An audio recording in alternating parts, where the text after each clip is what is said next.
à tous. Je m'appelle Angelina. Vous allez avoir mon nom ainsi que celui d'Élodie et de Jean-Christophe qui vont apparaître d'ici quelques minutes.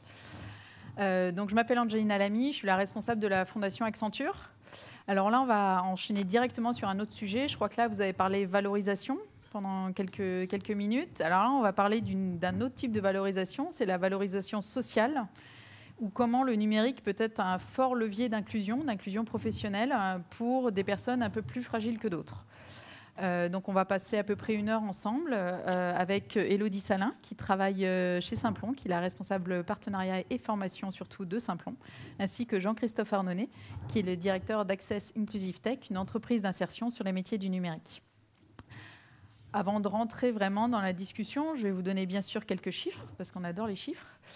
Et autour de 2 sujets, autour de 2 paradoxes du numérique.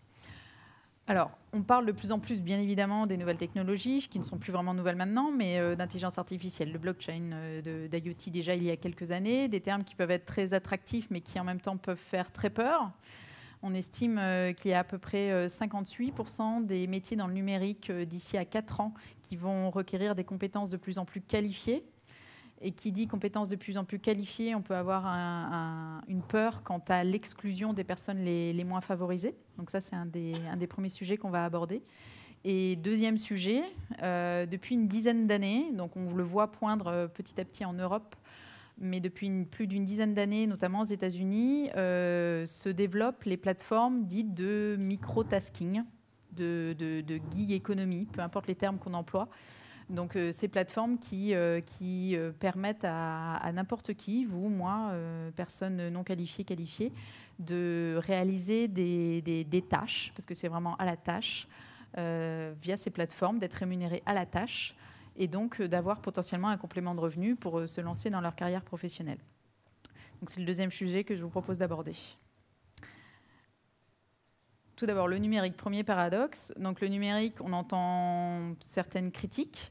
En France, on estime entre 15 et 20% de la population française qui est dite en fragilité numérique. Donc ça, c'est un rapport qui est sorti fin 2017. Donc on parle exactement de 13 millions de personnes qui ont plus de 18 ans qui ont des difficultés avec le numérique. Par exemple, petite question, est-ce que vous savez combien de personnes en France n'ont pas d'adresse email ? C'est vrai. Question au pif. Il y en a 2 millions. Quand j'ai revérifié mes chiffres ce matin, c'est assez impressionnant. Il y a plus de 6 millions de personnes qui ne se connectent jamais à Internet en France. Vous allez me dire, il y a peut-être des seniors qui sont moins Internet-friendly, peut-être, mais le chiffre est très impressionnant. Il y a près de 74% des jeunes, donc moins de 25 ans, qui ne sont pas qualifiés, qui s'estiment très fragiles numériquement parlant. 74%. Encore une fois, ce n'est pas parce qu'on a WhatsApp, qu'on utilise Facebook, qu'on est numérique friendly ou numérique compatible. C'est 2 choses différentes. Et dernier chiffre, 8% de la population active est fragile numériquement, donc a besoin de compétences. Et on parle de population active, donc je ne parle pas forcément des populations les plus éloignées de l'emploi. Donc le numérique peut être exclusif. Peut-être dangereux. Le numérique aussi peut avoir comme réputation de transformer drastiquement les métiers. Pour autant, le numérique, si on parle d'opportunités professionnelles, on parle de 190 000 jobs, métiers, qui sont non pourvus à horizon 2022. Donc vous allez me dire 190 000, ça représente quoi ? Ça représente un des plus forts potentiels d'intégration professionnelle, de création de métiers d'ici à 2022. Donc clairement, comment est-ce qu'on peut faire matcher cette croissance extrêmement importante du numérique et ces opportunités d'emploi avec ces 13 millions ou un peu plus de personnes qui sont éloignées du numérique. Comment est-ce qu'on peut faire matcher les deux ? Donc en France, parce qu'on vit dans un super pays, il y a énormément d'organisations qui œuvrent sur rendre le numérique le plus inclusif possible, en partant du point zéro jusqu'à l'emploi et au maintien dans l'emploi. Ce que j'appelle point zéro, c'est le numérique de base. Dans le sens, une personne en France, pour vivre, elle a besoin de savoir déclarer ses impôts en ligne, si elle en paye. Mais elle a besoin de se connecter au site de Pôle emploi pour trouver un job. Donc là, je parle vraiment du numérique basique qui a besoin d'être accessible au plus grand nombre. Il y a énormément d'acteurs, en plus des acteurs publics de l'emploi, qui agissent sur cette question-là. Un des plus connus, c'est We Take Care avec Emmaüs Connect, qui existe depuis près d'une dizaine d'années et qui réintègre, qui forme plutôt des personnes très éloignées de l'emploi aux basiques du numérique, et notamment à toutes les démarches administratives. Donc ça, c'est le numérique au sens inclusif dans la société. Une fois que ces personnes ont acquis ces compétences, l'inclusion passe souvent par l'inclusion par l'emploi. Et là, vous avez également énormément d'organismes, et Élodie et Jean-Christophe en représentent deux en France, qui à la fois forment, c'est l'exemple de Simplon, et à la fois permettent à des personnes d'être embauchées et de réaliser des métiers sur les métiers du numérique. Donc il y a tout le secteur de l'insertion par l'activité professionnelle, par l'activité économique, pardon, qui permet à des personnes éloignées de l'emploi, moyennant un accompagnement social, de se former au numérique et donc d'exercer un métier dans le numérique. Et des écoles comme Simplon, qui sont des écoles de formation gratuites, qui permettent à n'importe qui, vous, moi, mais aussi et surtout des personnes éloignées de l'emploi, d'acquérir les compétences pour, in fine, peut-être un jour, être embauchées sur ces 190 000 jobs qui vont être ouverts d'ici 2022. Il y en a beaucoup d'autres, je ne vais pas tous les citer. Mais un point important également à souligner, c'est que du fait de l'évolution du marché de l'emploi qui est de moins en moins linéaire, mais de plus en plus circulaire, dans le sens où décrocher un emploi, c'est bien, mais ce n'est pas le Saint Graal. Vous, moi et les personnes plus fragiles vont être amenées, bien sûr, et maintenant c'est une évidence, mais à exercer plusieurs emplois dans leur vie. Comment est-ce qu'on fait pour maintenir ces personnes dans l'emploi, quelle que soit l'entreprise, et pour leur permettre de se mettre à jour de ces nouvelles compétences induites par le numérique tout au long de leur carrière. Et ça, encore une fois, là où hier, ça pouvait concerner des personnes plus éloignées qui avaient besoin de se former au numérique pour trouver un job, demain, ça pourra concerner absolument tout le monde. Et je ne dis pas ça d'un point de vue alarmiste, pas du tout, mais parce que c'est une réalité. Mais pour dire que quelque part, ces difficultés vont s'appliquer à tout le monde. Le deuxième sujet paradoxe autour du numérique, c'est le chiffre que je vous disais tout à l'heure, c'est que 58% de ces 190 000 jobs dans le numérique vont requérir des compétences de plus en plus qualifiées. Donc on le comprend vis-à-vis de la blockchain ou de l'IA, qui demandent des compétences mathématiques, d'algorithmie parfois extrêmement poussées. Donc comment est-ce que dans ces cas-là, on continuera de permettre à des personnes qui n'ont pas beaucoup de qualifications d'accéder à ces métiers-là? Donc c'est une question qu'on abordera tout à l'heure. Donc c'est un peu la peur du numérique. Mais paradoxalement, le numérique en soi, via les plateformes de microtasking, crowdsourcing, gig economy, freelancing, enfin, il y a plein de mots, agile workforce, enfin, peu importe le mot, via toutes les plateformes de travailleurs digitaux, le numérique permet à des personnes les plus éloignées possibles, les moins qualifiées possibles, d'avoir accès à des jobs. Parmi les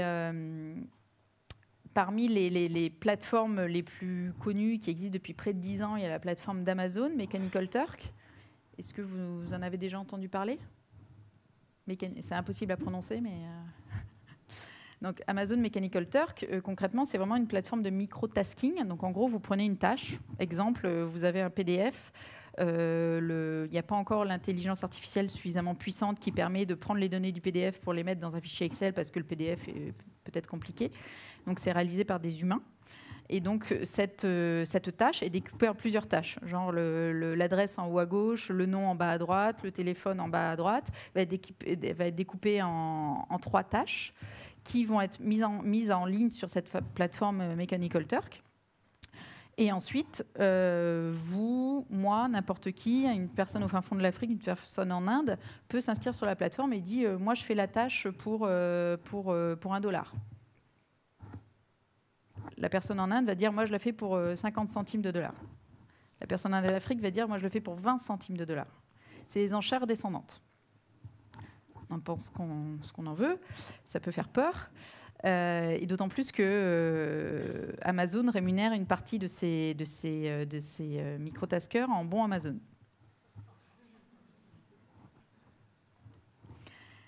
Donc là, c'est des modèles au-delà de ça. Ce que je veux mettre en évidence là, c'est qu'évidemment, ces plateformes de microtasking, si je n'avais pas fini ma phrase, on aurait pu se dire mais c'est génial, c'est un complément de revenu pour les personnes les moins qualifiées. Potentiellement, ça leur permettra de se nourrir au quotidien. Et si elles ont accès à d'autres types de formations ou de compétences, ça peut être un super tremplin. Tout dépend encore une fois qui y a derrière la plateforme, sans critiquer Amazon.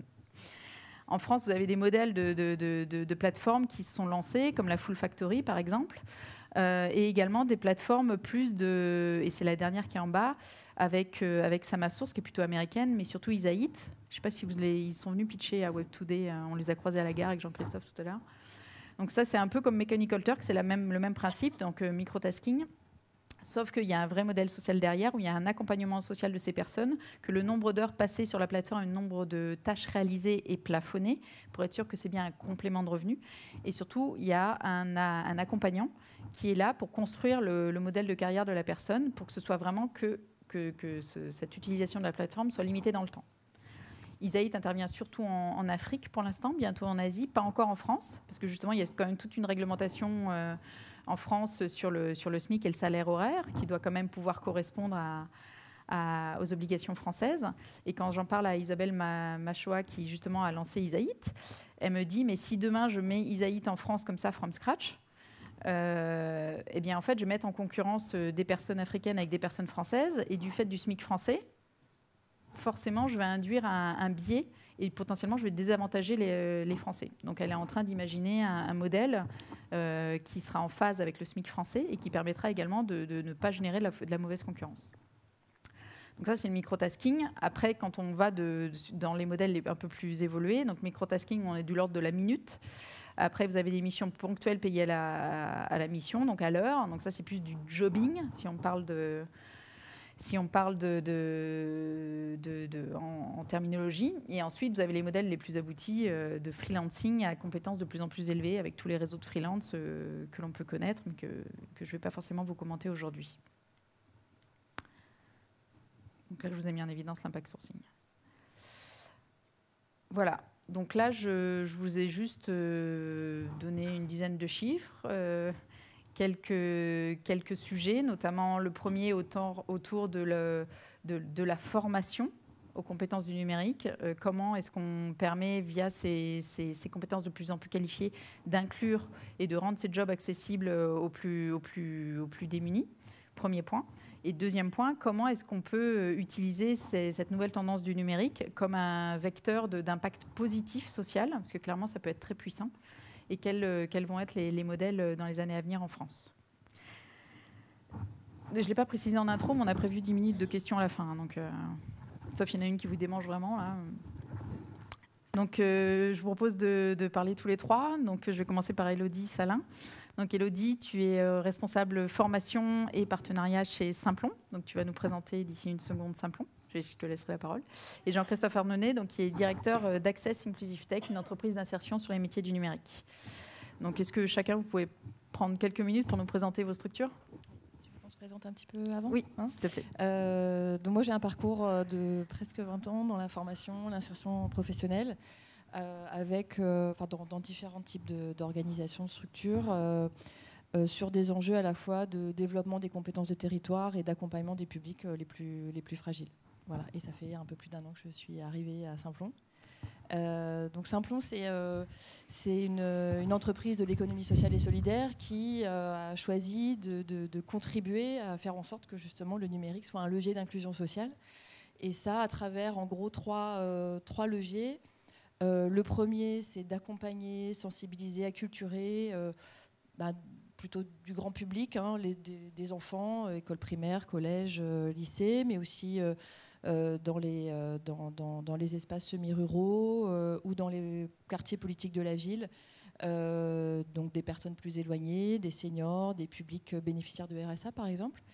Le deuxième levier, c'est d'accompagner en fait les entreprises et notamment les entreprises de l'économie sociale et solidaire sur leur transition digitale, hein, à démontrer que finalement les outils digitaux ils peuvent aussi contribuer à offrir des services de qualité à des publics fragiles et accompagner ces structures dans leur mission de service. Et puis le troisième levier que tu as souligné, qui est l'activité la plus importante, c'est de professionnaliser, de former les publics les plus fragiles, des demandeurs d'emploi, des jeunes, en veillant aussi, finalement, parce que il y a le numérique facteur d'exclusion, mais il y a aussi les territoires. Et parfois, l'accès à Internet, il est parfois dû non pas au problème de compétences ou de qualification des personnes, mais simplement aux problématiques d'accès. Donc notre choix, c'est d'intervenir au maximum sur quartier politique de la ville et territoires ruraux, semi-ruraux. Et on forme aussi de plus en plus des populations salariées pour les accompagner sur des projets de transition professionnelle. Peut-être juste en quelques chiffres, ça donne quelques repères. Donc en 5 ans, là, on a formé plus de 2200 personnes. On a plus de 40 fabriques en France, mais aussi à l'international, puisqu'on a un modèle assez particulier, c'est-à-dire que notre idée, c'est finalement vraiment d'accompagner l'essaimage, quoi, et le développement des compétences. Voilà, on pense qu'on ne peut pas le porter tout seul, évidemment. Et donc, on accompagne aussi sur les territoires des porteurs de projets. Et on les accompagne en diffusant, en offrant notre méthodo pour qu'ils puissent à leur tour former des personnes fragiles. On a une attention très très forte à l'inclusion de publics très éloignés, ou de publics qui sont éloignés ou qui ont des difficultés d'accès en fait, et à ces formations et aux emplois du numérique. Alors là, je parle des femmes. On a une vraie difficulté, à mon avis, un enjeu sociétal énorme. Aujourd'hui, on est à plus de 30%. On arrive à accueillir plus de 30% de femmes. On accueille les réfugiés. Donc, on a 2-3 réfugiés par promo en général. Voilà. Et puis, au niveau des âges, bien sûr, on a autant des jeunes que je crois qu'on a eu un senior de 57 ans quand même qui est devenu développeur. Donc voilà en quelques mots, quelques chiffres, ce qu'on est. Donc bonjour, Jean-Christophe Arnay. Donc pour mon parcours, donc moi j'ai avant de rejoindre donc Access et donc l'univers de l'entrepreneuriat social, j'ai un parcours classique en entreprise. Donc j'ai fait du conseil, puis après aussi dans les télécoms. Et puis la quarantaine arrivant, j'ai voulu donner un peu plus de sens à ma carrière en faisant finalement des choses assez proches, mais avec en plus un sens et une mission sociale. Et donc j'ai rejoint l'association ARES il y a 3 ans maintenant. Alors ARES, vous connaissez peut-être probablement pas, mais en fait c'est un des acteurs de référence dans le domaine de l'insertion par l'activité professionnelle, par le travail. Et ARES, comme l'ensemble du monde de l'insertion, était essentiellement positionné sur des métiers peu techniques, manuels, comme le BTP, la logistique, la gestion de déchets. Et il y avait l'envie de créer quelque chose dans le numérique. Alors pour toutes les raisons qu'Angelina a évoquées tout à l'heure, c'est un peu une tarte à la crème. Mais effectivement, quand on est sur le terrain et qu'on voit les gens les plus fragiles, les plus démunis, le fait de dire que le numérique est un enjeu, un frein, c'est pas un vain mot. Donc c'était aussi remettre le numérique au centre de nos activités. Proposer le numérique aussi à l'avantage de pouvoir proposer des vrais parcours professionnalisants pour les personnes. C'est-à-dire quand on est sur des métiers manuels, les gens vont faire tous les jours à peu près la même chose et vont rapidement plafonner en termes d'apprentissage. À l'inverse, le numérique, le champ d'apprentissage est gigantesque, surtout pour des personnes qui partent de très loin. Et donc voilà, c'était aussi ce champ de professionnalisation et de montée en compétences qui nous intéressait. Et la troisième motivation, c'était aussi le fait qu'on avait, même sur nos activités très manuelles, on avait aussi des gens dont on détectait le potentiel, parce qu'ils pouvaient avoir un exemple d'un réfugié en tête, qui avait un bon diplôme, un bac+5 dans son pays et qui avait les capacités mais qui devait repartir de zéro en France. Et à l'inverse, on pouvait avoir aussi des jeunes qui avaient envie mais qui n'étaient pas forcément menés au bon endroit. Et donc on sentait bien qu'il y avait ces publics-là pour lesquels il y avait un potentiel et pour lesquels le numérique pouvait vraiment offrir un vrai tremplin et des vraies opportunités de progression et de professionnalisation. Et donc c'était ça la motivation pour créer vraiment une entité dédiée au numérique autour d'une entreprise d'insertion, une entreprise tremplin. Et donc Access a été créé en octobre 2016. Et pour donner des chiffres aussi, donc aujourd'hui on reste une petite structure à la taille d'ARES et à la taille de l'enjeu du secteur. Aujourd'hui on a 25 salariés en parcours. Et comme en fait il tourne, il reste 2 ans maximum chez nous, ça en cumulé on est déjà à 30 et puis l'effet boule de neige va s'accélérer. Très bien, merci. Première question, donc sur la partie plus formation, donc peut-être plutôt toi, Élodie, dans un premier temps. Donc je reprends l'exemple de l'intelligence artificielle, les compétences hautement qualifiées que ça requiert, de l'algorithmie, des compétences en mathématiques qu'on connaît. clairement, comment est-ce qu'on peut permettre à des personnes très éloignées de l'emploi d'avoir accès à ces futurs emplois qui sont pas si futurs que ça, parce que les entreprises ont besoin de recruter de plus en plus des profils de la sorte, et c'est certainement une bonne partie des 190 000 opportunités de job. Donc comment est-ce qu'on peut faire pour matcher les besoins des entreprises sur ces compétences-là avec des profils les plus éloignés? Donc, tu fais référence à l'école qu'on vient de lancer avec Microsoft, une école IA pour des jeunes essentiellement. Alors comment on fait? Les ingrédients, c'est évidemment de travailler avec l'entreprise. Parce qu'il y a des entreprises, et là je ne parle pas Microsoft, je parle de l'ensemble de nos partenaires entreprises.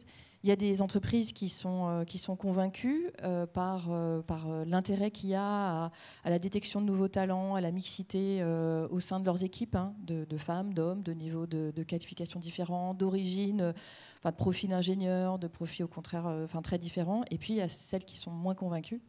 Et donc là, c'est évidemment en travaillant avec elles le plus en amont possible. C'est-à-dire que nous, on travaille sur la détection des talents, détection d'aptitudes. Donc plus l'entreprise est là en amont, on travaille aussi avec les équipes, les équipes qui vont recruter, qui vont intégrer ces jeunes.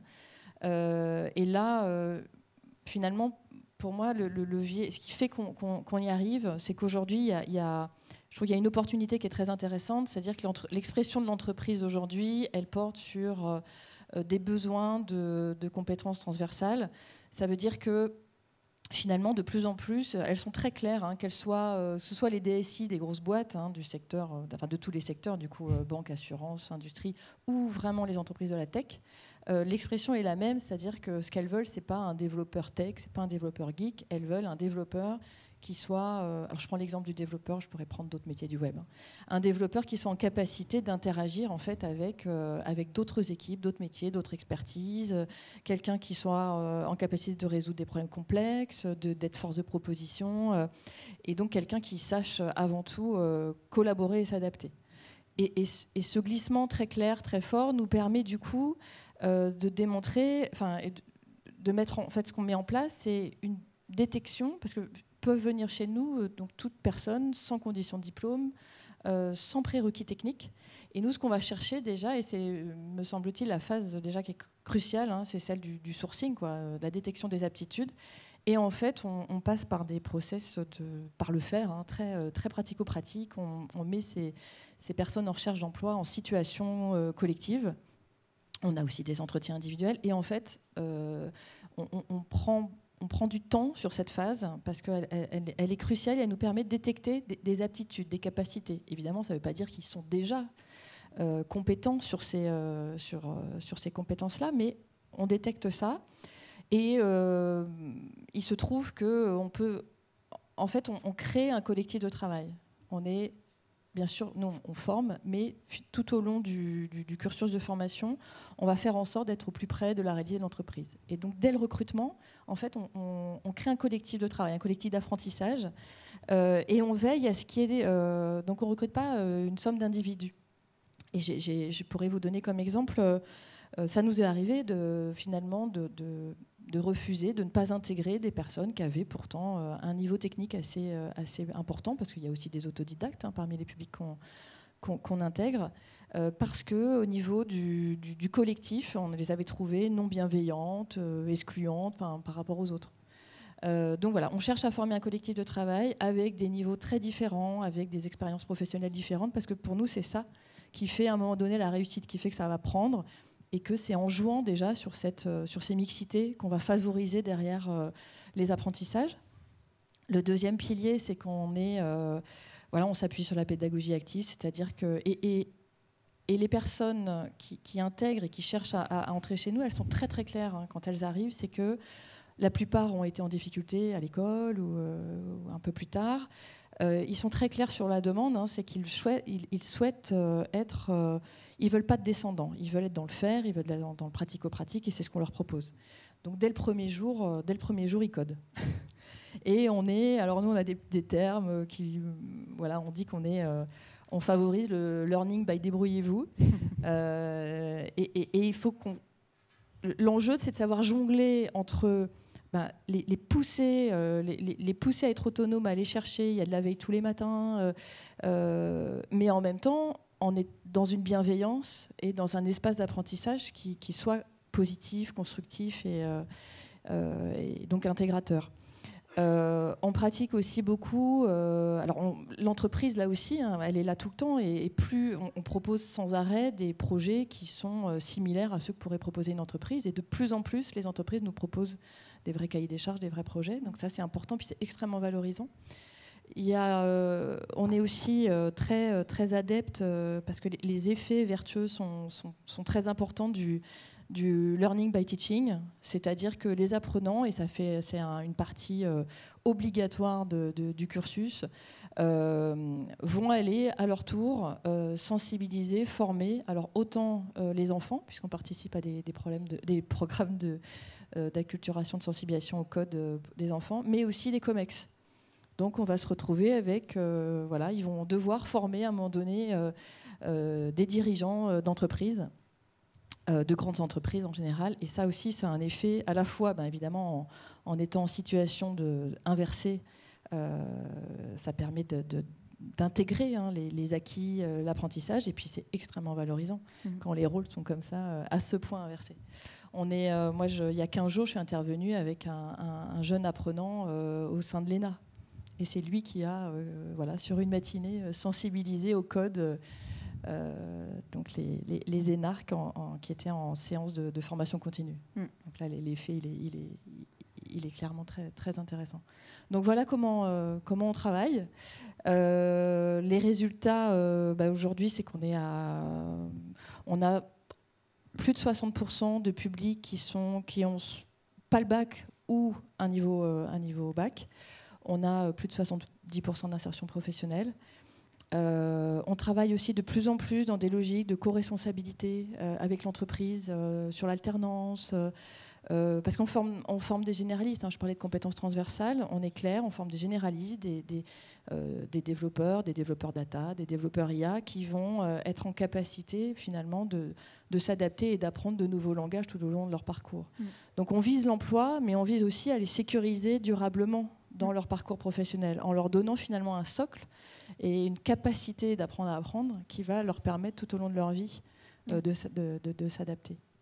Et si je peux témoigner comme entreprise, pour Simplon ou d'autres modèles que Simplon d'ailleurs, mais le recrutement diversité, on en entend beaucoup parler depuis des dizaines d'années. Et en fait, les entreprises ne le font pas uniquement pour la beauté du geste. Clairement, si je prends Accenture recrute 1500 personnes par an en France. On est 450 000 dans le monde, mais 1500 personnes par an en France sont recrutées. Et en fait, les 190 000 jobs là, dont on parlait tout à l'heure, en fait, c'est actuel. On a du mal à recruter. Et c'est aussi le cas à Nantes. Et donc là, la diversité, au-delà des convictions que la diversité entraîne la performance, etc., c'est que aussi on en a besoin. On a besoin de nouveaux profils. Et clairement, si en plus ça peut être un levier d'insertion professionnelle, c'est gagnant-gagnant pour tout le monde. On recrute de plus en plus de Simploniens. Et clairement, il faut aussi qu'au sein des entreprises, on change nos mentalités. Mais pour citer une anecdote, un entretien, il y a un Simplonien qui avait passé un entretien il y a quelques années, et il y a 2 ans. Et en fait, on propose une étude de cas. Donc le recruteur propose une étude de cas, et donc il faut donner le plan A. Donc voilà, dans le plan A, je vais faire ça, ça, ça, ça. OK, c'est quoi votre plan B ? C'est ça, ça, ça et ça. Très bien, merci. Et en fait, le Simplonien a levé le doigt et a dit, mais en fait, je peux vous en proposer 26 des plans. Il n'y en a pas que 2 dans la vie, parce qu'il y a 26 lettres dans l'alphabet. Et en fait, le recruteur était un peu scotché, parce que certes, il n'avait pas eu tout bon dans les réponses, mais la manière, et je rejoins ton côté adaptabilité, le côté apprendre à apprendre et à s'adapter au contexte, clairement, c'est différenciant. Et certes, peut-être que ces personnes, il faudra qu'elles soient formées également à d'autres technos, mais j'ai envie de dire un peu comme tout le monde. Mais clairement, elles ont aussi ce côté, ce plus qui est très précieux pour les entreprises. Et il a été recruté. Je ne sais pas qui m'a posé la question. Oui, voilà. Oui, il a été recruté. Tout à fait. Et Jean-Christophe, du coup, si on parle plus d'inclusion professionnelle, donc une fois que ces personnes sont formées ou pas d'ailleurs, comment est-ce qu'on fait le lien vraiment jusqu'à aller travailler en entreprise, d'ailleurs petite ou grande ? Comment est-ce que le numérique peut être un levier d'inclusion professionnelle ? Oui, donc effectivement, l'enjeu, alors même si nous, le mode, la façon d'opérer est différent, donc on n'est pas organisme de formation, contrairement à Simplon, c'est vraiment le travail qui nous permet de faire monter en compétences les personnes. Mais l'enjeu, c'est vraiment acquérir des compétences et comment progresser, comment se professionnaliser. Donc nous, notre modèle, c'est celui de l'entreprise Tremplin. Donc en fait, on vend des prestations dans le numérique à des clients. Alors le numérique, c'est assez large aussi. Donc il y a un volet qui est dans l'informatique, un volet qui est plus sur administratif de la saisie de données. Et donc c'est sur ces prestations clients et aujourd'hui qui se passe chez le client. Donc déjà là aussi, tu parlais de savoir-être en entreprise. C'est aussi un véritable apprentissage que d'être tous les jours chez un client en open space, interagir. Et donc ce sont ces salariés-là, ces salariés éloignés de l'emploi qu'on recrute, qu'on fait travailler sur nos prestations clients. Et en plus, ils bénéficient aussi d'un accompagnement social et professionnel personnalisé. C'est-à-dire que les personnes qu'on va chercher cumulent quand même certaines difficultés. Voilà, c'est pas le haut du panier, c'est plutôt des gens qui ont des parcours de vie assez compliqués. Alors ça peut être des jeunes décrocheurs scolaires. On a à peu près un quart de jeunes qui ont niveau CAP ou voire rien du tout. On a un tiers de travailleurs handicapés. Ça peut être aussi des migrants, des réfugiés, ou des gens qui ont été au chômage pendant une certaine durée. Et ce qu'on constate, que ces personnes ont aussi des difficultés sociales, de logement. On a une personne qui vivait par exemple à la rue peu avant qu'on la recrute encore. Ça peut être des problèmes de santé, d'endettement, etc. Donc ils bénéficient en plus. Alors c'est un petit peu sur le temps de travail et surtout hors temps de travail, et bénéficient en plus d'un accompagnement social. Et donc on a des assistantes sociales qui les aident pour vraiment créer des fondations saines et que tout ce qui va parasiter leur situation personnelle puisse être résolu pendant leur temps de parcours chez nous, pour qu'après ils puissent se projeter avec une dynamique positive et avec vraiment des bases personnelles qui leur permettent de se consacrer à une vie entre guillemets normale. Et donc, comme ils restent aussi 2 ans chez nous, on prépare aussi la sortie. Et donc, ils ont un accompagnement professionnel. Et donc, alors pour les plus jeunes, ça peut commencer par comment on écrit un CV, comment on écrit une lettre de motivation, définir un projet professionnel. Et donc, il y a dans cette deuxième partie de parcours, il y a vraiment un temps passé pour la recherche d'emploi et sécuriser la sortie, soit en emploi, soit en formation. Ensuite, donc après, ils interviennent sur nos prestations clients. Donc tu peux citer peut-être quelques clients pour se rendre compte du type de mission qu'ils font. Exactement. Donc typiquement, on a pas mal de prestations de tests. Donc on fait de l'exécution de tests. On intervient pas mal sur des gros projets SAP pour EDF, par exemple, pour le ministère des Finances, pour Engie. Donc on vise plutôt des grands comptes. On fait du support utilisateur niveau 1, support applicatif. Donc on fait ça par exemple chez Pôle emploi. L'enjeu, la spécificité de notre activité, ça a été de bien définir à travers l'offre de services quelles sont les activités accessibles et réalisables par des gens qui a priori au départ n'ont pas les compétences pour. C'est-à-dire que nous, on ne va pas recruter sur un CV, sur une expérience passée, sur des diplômes. On va vraiment recruter sur un potentiel, sur une capacité à faire les activités qu'on va proposer. Et donc, définir à travers l'offre de service les activités que peuvent faire les gens, c'est essentiel. Parce que si on met la barre trop haut, le risque de les mettre en échec est élevé. Or, on est avec des gens qui ont besoin de se remettre en selle, de reconstruire une confiance. Donc ça serait extrêmement contre-productif. Et donc, on a vraiment identifié des activités dans le domaine du numérique et de l'informatique en particulier, des activités accessibles, donc des activités relativement simples, mais qui permettent après, derrière, une progression tout le long de leur parcours. Et on s'appuie aussi sur des activités pour le démarrage qui sont bien procédurées, parce qu'en fait, c'est en suivant des procédures que nos salariés vont apprendre et vont progresser. Et un des points clés de tout le dispositif et vraiment de tout le parcours qu'ils vont faire chez nous pendant 2 ans, c'est qu'on a vraiment adapté tout le processus RH aux spécificités de nos publics. C'est-à-dire que si je prends un exemple classique dans un cabinet de conseil ou une ESN, vous avez un jeune diplômé, on ne le forme pas très longtemps et en gros, c'est l'image où on le pousse dans la piscine et puis on sait qu'il va apprendre à nager tout seul. Alors, il y aura peut-être 5% de pertes, mais c'est pas grave. C'est son côté social. Et ouais. Allons-y. Voilà, nous, nos salariés, si on les pousse directement dans la piscine, on est sûr qu'ils se noient. Donc en fait, on va prendre la perche et puis on adapte tout le processus pour qu'ils apprennent et pour qu'ils progressent. Donc ça part dès le recrutement. On fait un recrutement. Alors un recrutement habituellement, c'est un CV, c'est des entretiens, etc. Nous, on fait plus des mises en situation, donc pour valider les prérequis minimums, tels que voilà, est-ce qu'il il est capable de se servir d'un clavier, d'un écran, et un peu de bureautique. Et donc, en fait, on a une mise en situation où on invente des jeux, des cas qui vont se rapprocher le plus possible de l'activité qu'ils vont exercer après chez leurs clients. Alors, on essaie d'enlever tous les prérequis, les connaissances SAP, les formations qu'on va leur donner, etc. Mais on essaie d'arriver à une mise en situation la plus simple possible, la plus épurée, pour valider les qualités qu'on attend, par exemple de rigueur, savoir suivre une procédure pas à pas, c'est quelque chose qui est essentiel. Donc ça, c'est la première partie du recrutement, la mise en situation. Il y a bien sûr l'aspect motivation. On évalue le côté social. Certes, ils ont des difficultés, mais il ne faut pas qu'ils en aient trop et que ça puisse perturber aussi le fait qu'ils doivent arriver tous les jours chez le client à 9h du matin et travailler jusqu'à la fin de la journée. Et on leur fait passer aussi des tests de logique, tests de français, pareil, pour évaluer la capacité, le potentiel. Sachant j'ai plusieurs exemples en tête de jeunes qui sont chez nous, qui ont des CAP alors ça paraît étrange pour ceux qui ne sont pas habitués, mais qui ont des CAP de carrossier ou de cuisinier et qui ont des parcours qui sont vraiment, vraiment brillants chez nous et qui progressent de façon constante.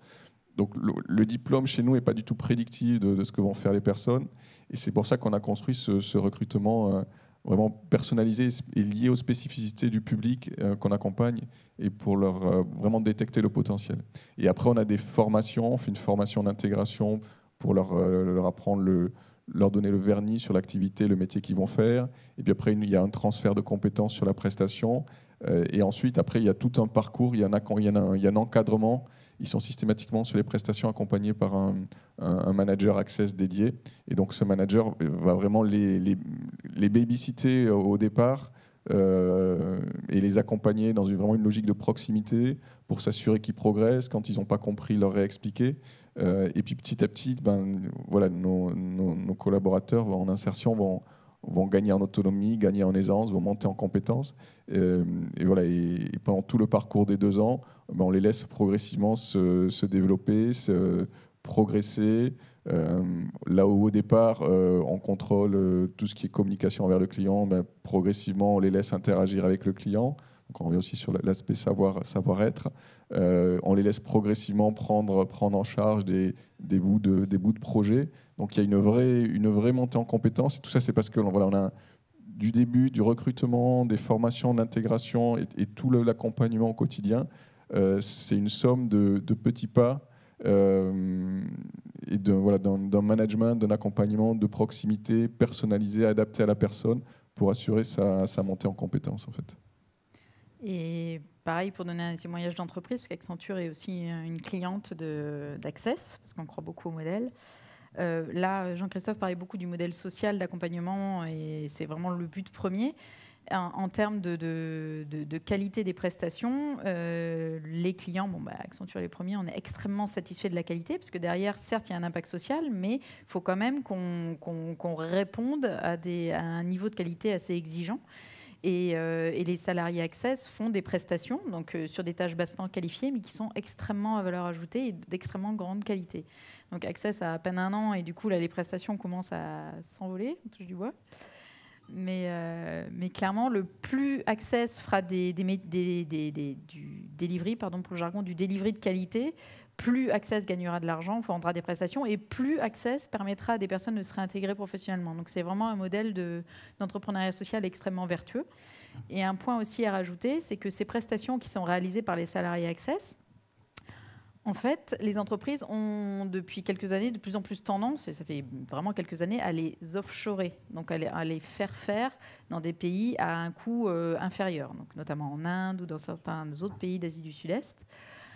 Et en fait, le modèle type Access est clairement un modèle qui permet de refaire revenir ces tâches en France, Vous allez me dire, mais le coût, c'est pas possible, ils peuvent pas s'aligner sur le coût de certaines structures en Inde ou dans d'autres pays. Eh bien si, parce qu'en fait, on vit dans un super pays où il y a aussi quelques aides au poste par le gouvernement pour des profils les plus éloignés. Et en fait, ces aides au poste, notamment, permettent à des structures type Access d'avoir des prix compétitifs et de pouvoir, ça pour vous dire plein de jargon, onshorer des tâches qui étaient offshorées depuis plusieurs années. Et clairement, les entreprises en sont friandes de ce type de modèle parce que l'offshore peut avoir aussi ses travers et également parce que les clients français sont parfois très contents d'avoir des personnes en France francophones pour réaliser tout le support utilisateur ou pour répondre à leurs questions. Donc clairement, au-delà du côté social qui, encore une fois, est l'objectif premier, il y a aussi un intérêt commercial, entre guillemets, il y a une place de marché à prendre et qui plus est permet à des gens de se réintégrer professionnellement. Donc c'est gagnant-gagnant pour tout le monde. Et clairement, ce type de modèle, il n'y a pas que Accenture, il y a toutes les entreprises le poussent de plus en plus. Donc là, on a eu un exemple. Tu voulais rajouter quelque chose, Élodie ou... Avant de passer à l'autre sujet. Oui. Oui, parce que tout à l'heure, tu demandais finalement quelles étaient les conditions d'inclusion. Et je voulais juste rajouter le fait qu'on a... alors évidemment, il y a un marché du travail là, quand même, qui est assez contraint. Les entreprises, c'est une chance pour nous, je pense. Il y a une tension sur ces métiers qualifiés du web. Mais je voulais ajouter qu'il y a aussi ce qui permet aussi cette inclusion, c'est que je crois que les entreprises commencent à voir que côté développeurs, data scientists, etc., enfin voilà, qu'elles ne peuvent pas recruter uniquement des ingénieurs. Parce que l'ingénieur, profil ingénieur, faire du code, il se lasse assez vite. Le profil ingénieur sur les métiers... Il y a des ingénieurs dans la salle data scientist, nettoyer, collecter, nettoyer la donnée, pareil. C'est pas... Et donc, on se rend compte qu'il y a la place, justement, à finalement des techniciens du web. Et voilà, j'avais pas rebondi tout à l'heure aussi sur ça qui permet, qui a un effet d'opportunité très important. Et du coup, nous, ce qu'on offre, c'est cette première marche, quoi.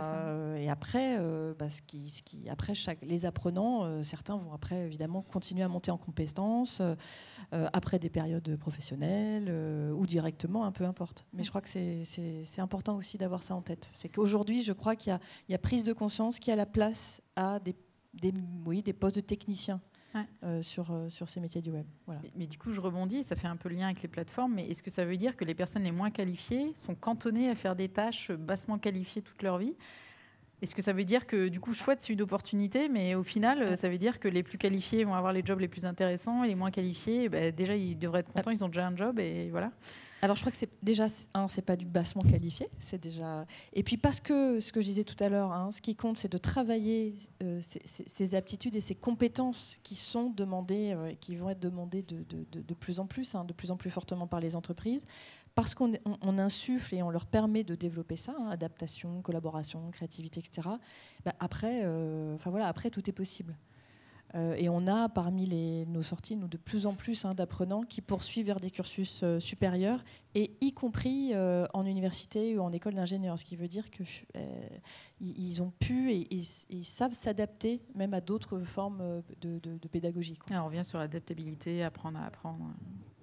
Après, le bac plus 5 c'est pas non plus le Graal. Et après, la logique aussi, c'est pas forcément de réfléchir en termes de diplôme, mais c'est en termes de potentiel et de capacité. Et finalement, comment on amène chacun, et ça c'est vrai pour tout le monde, pas simplement des gens les plus fragiles, c'est comment on amène chacun à son niveau.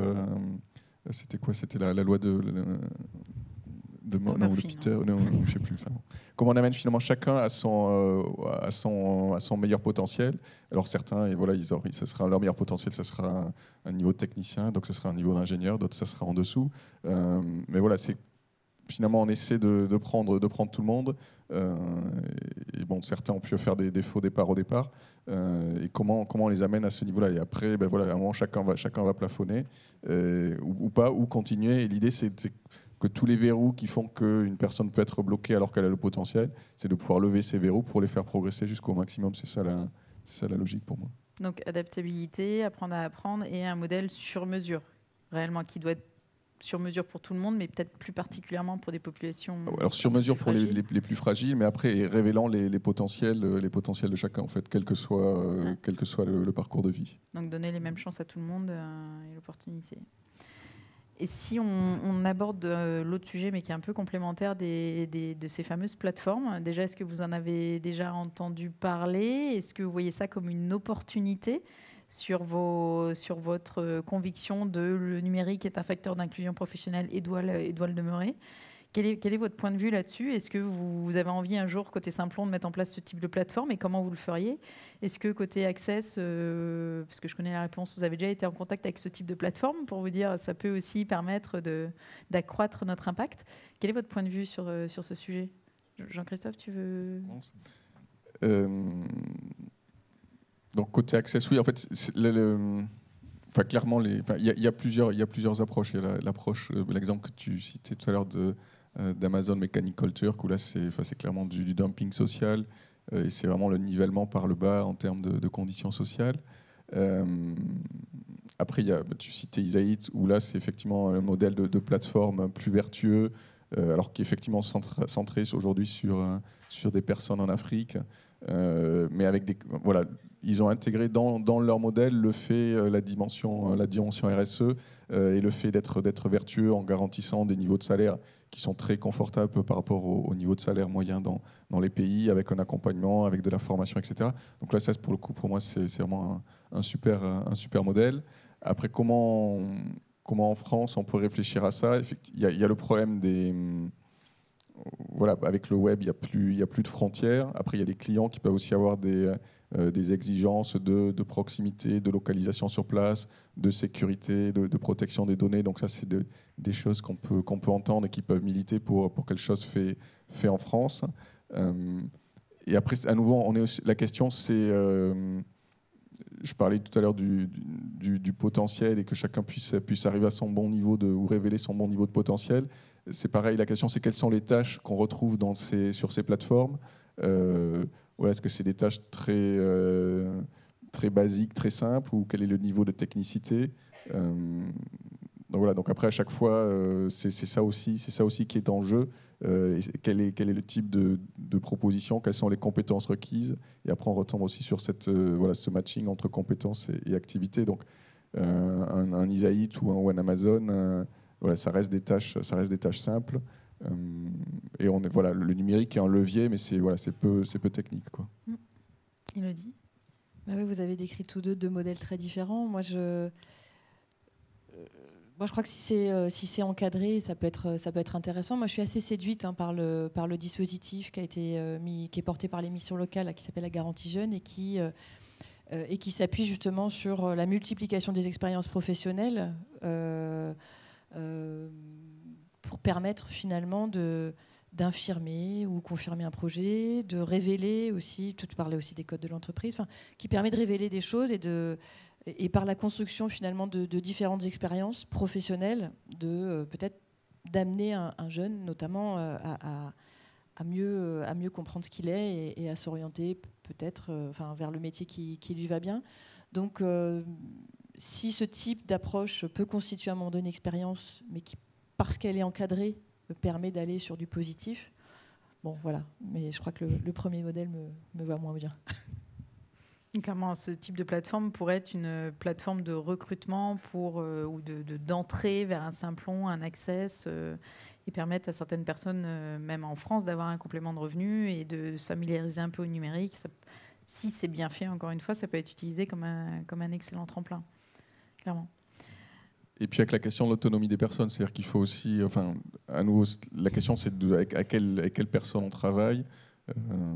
Chez Access, on peut avoir des personnes qui sont vraiment très, très éloignées, avec des problèmes aussi éventuellement de maîtrise de langue, de logement, etc. Ne serait-ce qu'avoir accès être capable d'aller sur ces plateformes, s'inscrire sur ces plateformes et pouvoir les utiliser. Au départ, pour certains salariés, ça serait compliqué. Donc, il y a c'est pas non plus tout le monde n'est pas capable d'y aller, de s'inscrire et de les utiliser. Ouais, tout à fait.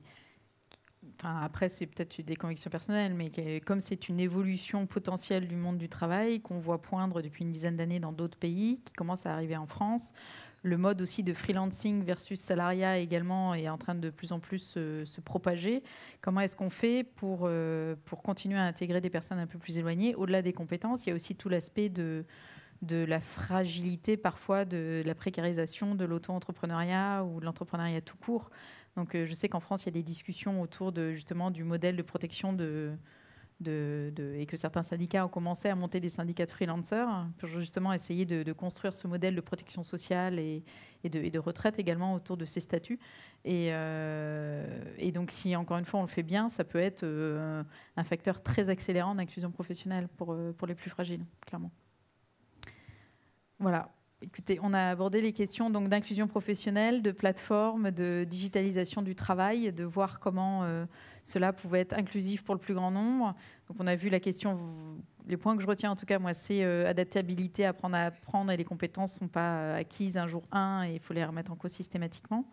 Également que le numérique était également un vecteur aussi de refrancisation, on va dire, ou de renationalisation de certaines tâches, et peut être un facteur vraiment tremplin pour lancer les personnes dans une carrière. Est-ce que vous avez des questions, des remarques? Salut Alexandre.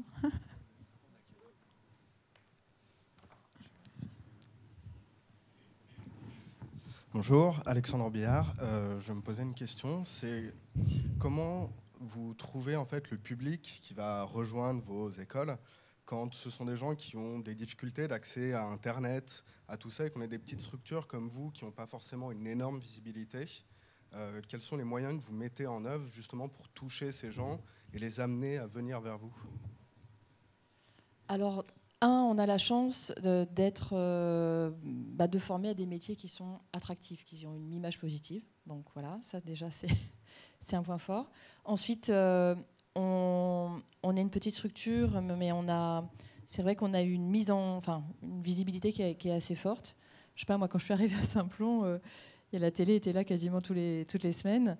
Et il y avait une émission sur Public Sénat. Je ne savais pas qu'il y avait beaucoup de personnes qui regardaient Public Sénat.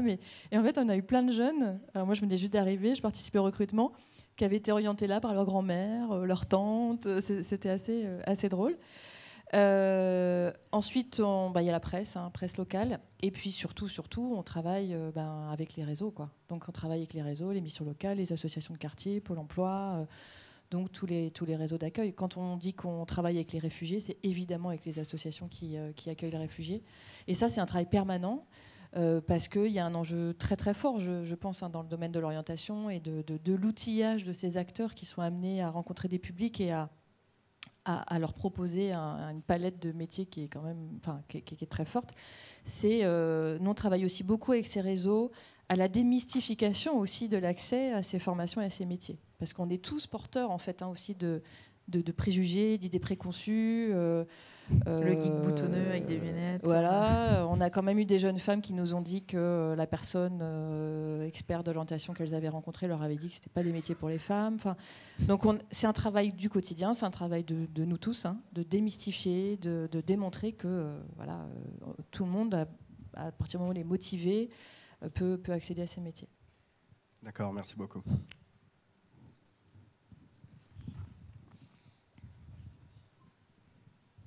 Merci, bonjour Tiffany de la cuisine du web. En fait, j'ai une petite question pour les formations. Il y a beaucoup de formations après Saint-Plon très courtes qui sont sorties comme le wagon, la Wild, etc. Est-ce que vous pensez clairement qu'il y a de la place pour tout le monde sur ce marché? Est-ce que vous n'avez pas peur aussi que ces formations deviennent des formations entre guillemets dites business? Et puis surtout, une dernière question par rapport à des formations qui sont certainement bien plus longues que les vôtres, comme Epitech, qui forme aussi en développement. Sur cette question, est-ce qu'il y a de la place pour tout le monde? Si oui, pourquoi et comment? Alors, nous, on a un principe fondamental qui, je crois, reste un élément assez différenciant, c'est que nos formations sont gratuites. Donc là, déjà, on a quand même une non-discrimination à l'entrée. Après, je ne sais pas, on n'a pas pour objectif de gagner des parts de marché, etc. Enfin, quand je disais tout à l'heure qu'on a un modèle, nous on a construit un modèle et on souhaite aller de plus en plus vers ça, qui est qu'on ne fait pas tout en propre. On n'a pas, sur tous les territoires, nos équipes qui, avec des formateurs développeurs, on accompagne de plus en plus des partenaires sur les territoires pour qu'ils déploient des formations. Donc, en fait, pour nous, ce qui compte, c'est surtout qu'on accompagne et qu'on contribue à cette montée en compétences et à permettre l'accès au plus grand nombre à ces métiers, à ces compétences aussi. On a aujourd'hui une palette en un an. C'est vrai qu'au début, on formait au métier vraiment de développeur. Là, maintenant, on est sur la data. On pense qu'il y a des gros enjeux sur la data, sur l'IA. On forme aussi des référents digitaux. Donc voilà, on diversifie, on accompagne. Puis voilà, si à un moment donné, c'est vrai que là, on travaille évidemment énormément avec les financeurs de formation. Il y a eu un énorme appel à projet là, il n'y a pas longtemps lancé par Pôle emploi. Et on voit bien que sur certains territoires, effectivement, on considère que là, il y a saturation de l'offre, quoi. Moi, je crois il reste encore pas mal de place. Moi, je crois qu'il reste quand même des enjeux très forts sur les territoires semi-ruraux et quand même politique de la ville. Là, je crois qu'il reste vraiment du chemin. Et puis, je reviens sur les femmes. Aujourd'hui, on est les seuls à accueillir plus de 30% de femmes. Et pour nous, c'est un enjeu énorme. Et que ce soit avec des partenaires ou en propre, là, je pense qu'on va... Nous, on s'est donné comme objectif l'année prochaine d'accueillir 50% de femmes dans nos formations. Voilà. Oui.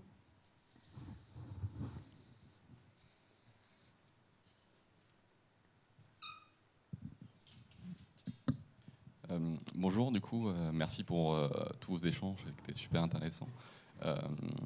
Moi, je voulais juste, en fait, par rapport à la problématique, je trouve que vous n'avez pas parlé d'un sujet hyper important aussi, parce que dans Facteurs d'inclusion professionnelle, il y a entreprise qui recrute et qui est capable de passer des stéréotypes pour...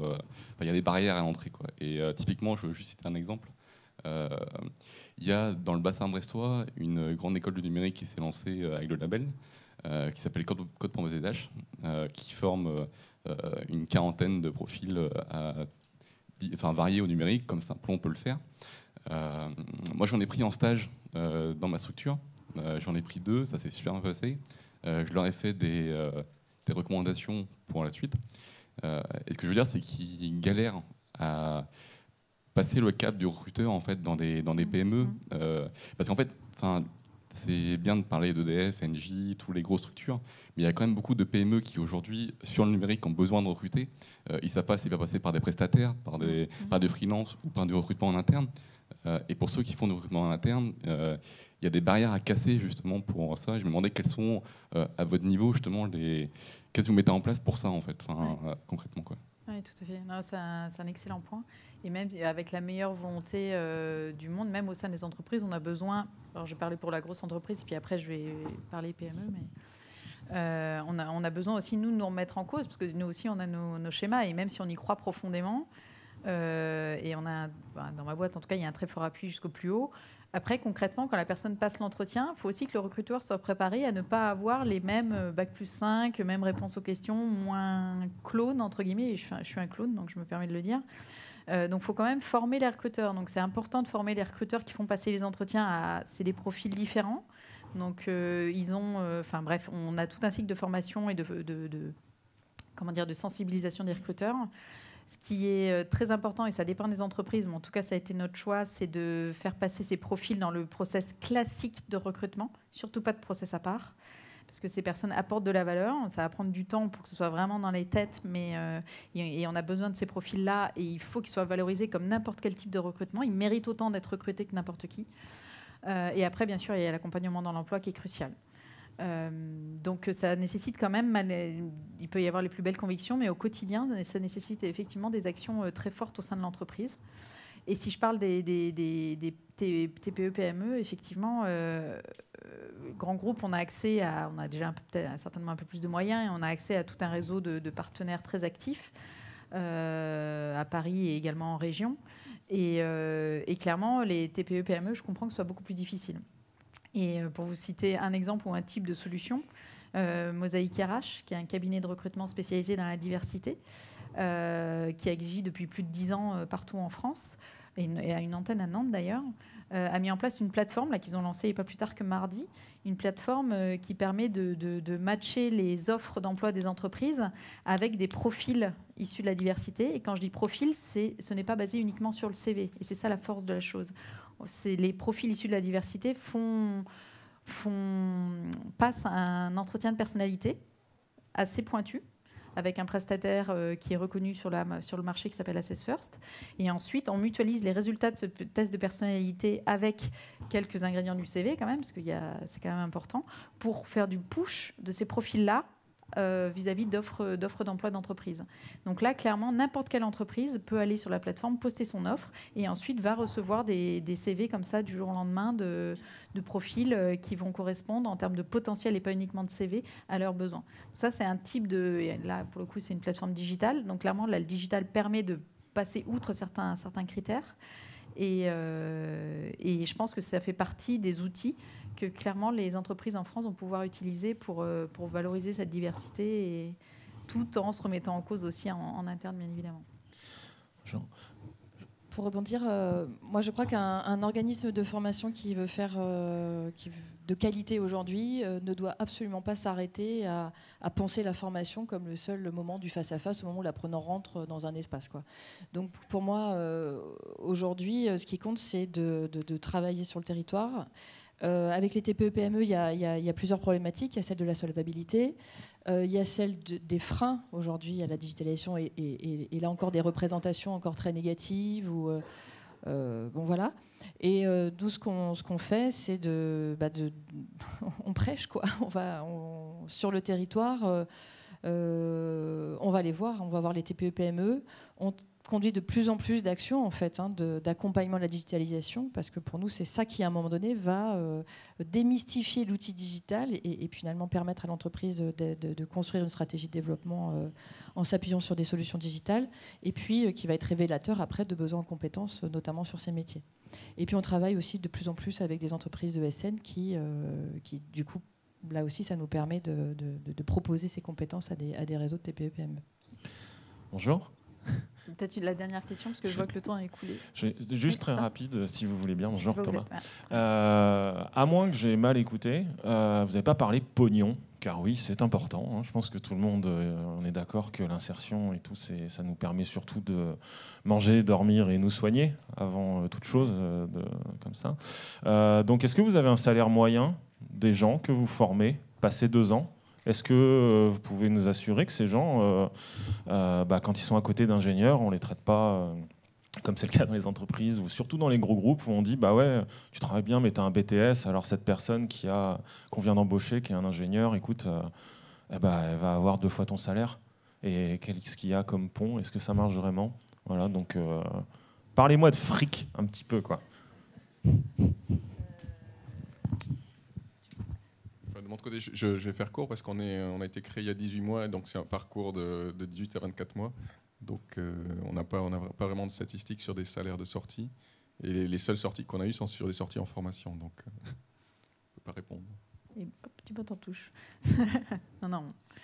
Alors, nous, on a des questionnaires qu'on lance auprès de nos apprenants à 3 mois, 6 mois, 9 mois, 12 mois, 24. Et il y a mentionné la question du salaire, mais alors je n'ai absolument pas cette mémoire-là. Je peux vite aller voir et puis vous répondre si vous restez 5 minutes. Enfin, on pose effectivement la question et c'est pour nous un indicateur d'impact important. Voilà, donc je sais pas, mais bon, c'est les salaires du marché du travail sur des emplois de développeurs juniors, quoi.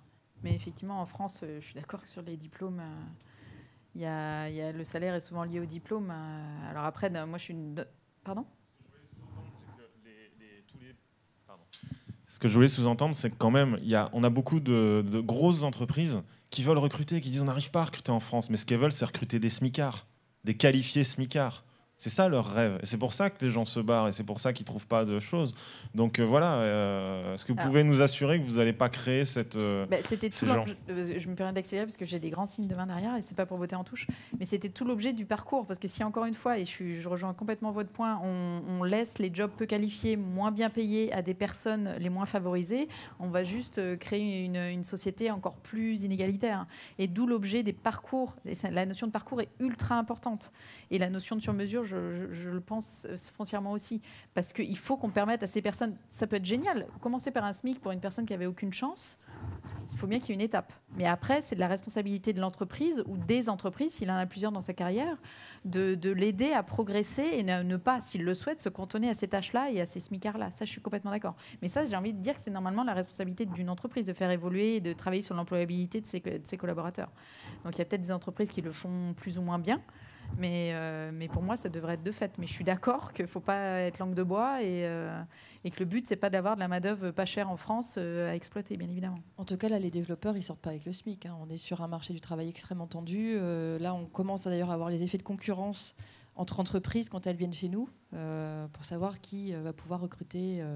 Donc, non, ils ne sortent pas avec le SMIC, ça c'est sûr. Donc, je suis désolée, non, on a terminé. Après, on est juste derrière s'il y a d'autres questions. Merci beaucoup et puis à bientôt et puis bonne fin de journée. Alors. Merci.